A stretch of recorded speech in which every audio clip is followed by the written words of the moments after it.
દેવી, એ છોડી દેવી વાત એ જાણવાની કોઈ જરૂર નથી. પણ પ્રભુ, મારી વિનંતી છે કે તમે આ હાટ પિંજરને સજીવન કરો. એના બૈરી છોકરા ઘરે એની વાત જોતા હશે પ્રભુ. અરે દેવી, આવા હાટ પિંજર તો અનેક આવે.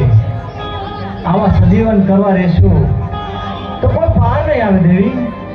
પ્રભુ, તમારે મારી વિનંતી માન્ય રાખવી જ પડશે ને આને સજીવન કરવો જ પડશે.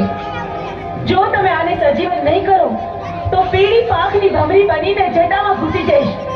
આ મારી હદ છે પ્રભુ.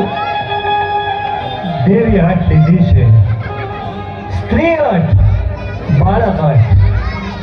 હઠ લે એટલે એને સજીવન કરવો પડશે. ભસ્મ કંકણ અમીના ફૂટ લઈ સજીવન કરવું.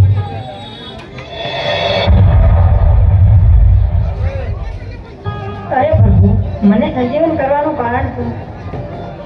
અરે સજીવન કરવાનું કારણ એટલું કે દેવે હઠ લીધી છે. તારે હવે પોઠિયો ચારવા જવાનું. અરે પ્રભુ, મારું નામ શું? તારું નામ આલુડો. બહુ સારું પ્રભુ. પોઠિયો લઈને તારે 3 દિશામાં જવાનું. ઉગમણી દિશામાં પણ નહીં ચાલવા જવાનું. પ્રભુ, તમે આપેલા આજ્ઞા, તમે કરેલી ભલામણ હું આલુડાને જણાવી દઈશ. તમે જેમ જણાવ્યું છે એ જ પ્રમાણે થશે.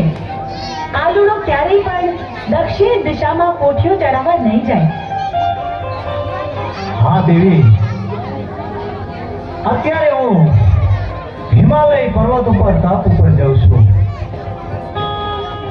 ભસ્મ કંકણ અમીના કૂપ આ દેવી હું તમને સોંપી દઉં છું. મારી રજા સિવાય આ ભૂલે ચૂકે કોઈને આપી ન દેતા દેવી. ભલે મહાદેવ, જેવી તમારી આજ્ઞા. સાંભળ આલુડા, મહાદેવ પ્રભુની આજ્ઞાથી હું તને ભલામણ કરું છું કે ચારેય દિશામાંથી ક્યારેય તારે દક્ષિણ દિશામાં પોઠિયો ચારવા જવાનું નથી. બહુ સારું માતાજી. મારી આ આજ્ઞાનું તું હંમેશા ધ્યાન રાખજે. બહુ સારું માતાજી. એવું હું નહીં જોઉં. અરે આલુડા, આવી ગયો તું? લે, વાળું કરીને પછી સૂઈ જા. બહુ સારું માતાજી.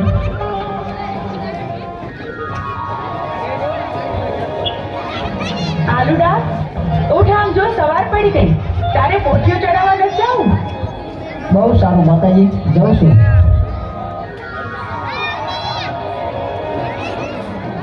અને ભલે મને માતાજીએ ના પાડી હોય તો મારે દક્ષિણ દિશામાં જ જવું છે. આજના આ સુંદર વાતાવરણમાં મને મન થાય છે ઝીલણિયા તળાવે સ્નાન કરવા માટે જાઉં. પણ જાતા પહેલા મારી 5 બહેનોને બોલાવતી જાઉં.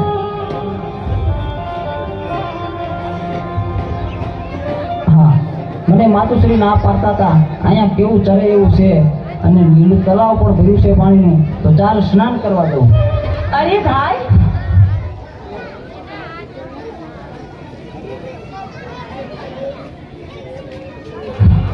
આ તો શું કરે છે? જરા જોતો ખરો તો ક્યાં આવે છે? અહીંયા બહેનો નાતી હોય ત્યાં તારે ન નવાય. અરે માતાજી, મારે તો નાવું છે. પણ આલુડા, અમે ડૂબકી દોડ રમી છીએ હો, તો તારે પણ અમારી હારે રમવું પડશે. ભલે માતાજી, હું પણ રમીશ.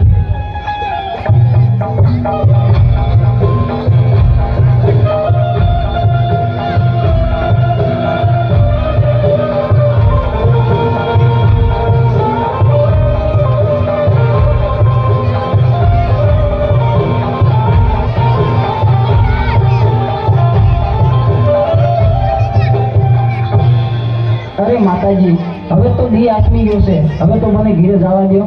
અરે પણ આલુડા, તારા ઉપર તો દાવ આવ્યો. દાવ તો તારે દેવો પડશે. અરે મારી માતુશ્રી મારી વાટ જોતા હશે. અરે મને જવા દો, કાલ આવીશ. આલુડા, તને જવા તો દઈ, પણ એક શરતે. અમીનો કૂપો અને ભસ્મ કંકર લઈને કાલે પાછો આવીશ તો આજે જવા દે. શરત મને મંજૂર છે. અરે, આ દિવસ તો આથમમાં આવ્યો. સાંજ પડી ગઈ. વાળું ટાણું થઈ ગયું, પણ આ આલુડો ક્યાંય દેખાતો નથી. હજી કેમ નહીં આવ્યો હોય? મને તો ભારે ચિંતા થાય છે. અરે માતાજી, હું આવી ગયો. ક્યાં રહી ગયો હતો?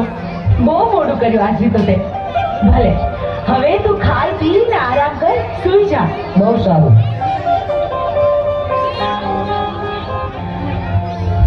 અરે, આ મારો આલુડો બરાબર ખાઈ પીએ છે, કઈ ખબર નહીં કેમ મોડો પડતો જાય છે. એના મોઢા પર નૂર નથી દેખાતું. આલુડા, એ આલુડા, આ દિવસ ઉગીને માથે આવ્યો. પોઠિયો ચાલવા નથી જવાનું તારે? હાલ જોઈ, ઊભો થા, ખાઈ પીને તૈયાર થઈ જા આલુડા. અરે માતાજી, આજે તો હું બહુ થાકી ગયો છું. આજ પોટીઓ ચાલવા નહીં જવું. અરે ભાઈ, પણ એવું થોડું ચાલે. પોઠિયો ચરાવવા તો જવું પડે ને. જાઓ ખરો, પણ એક શરતે. હા, અરે માતાજી, અમીનો કૂપો અને ભસ્મ કંકણ મને આપો તો.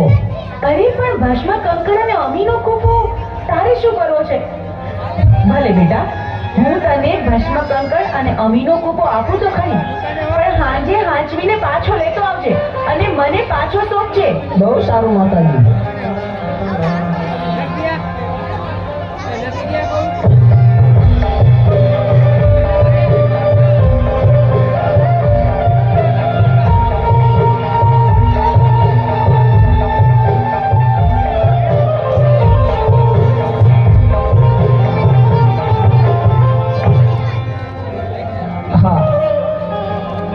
દેવીને પાર્વતીને જે ખબર નથી કે હું કોણ છું.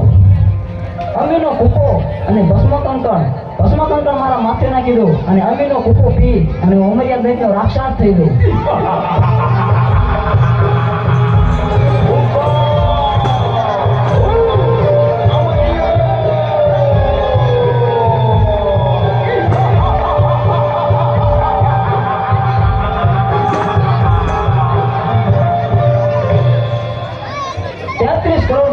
ખબર નથી.